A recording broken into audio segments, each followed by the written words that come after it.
bunlar. Start düğmesine basıyoruz. Pres çalışıyor. Şimdi bunun iki tane özelliği var.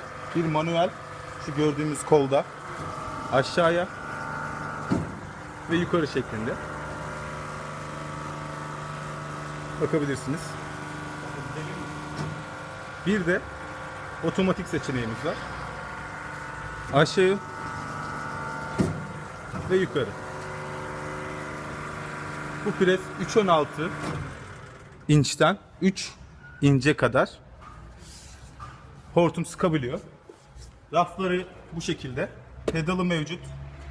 Ve ölçüleri bu şekilde değiştiriyoruz. Pres yapacağımız hortuma göre.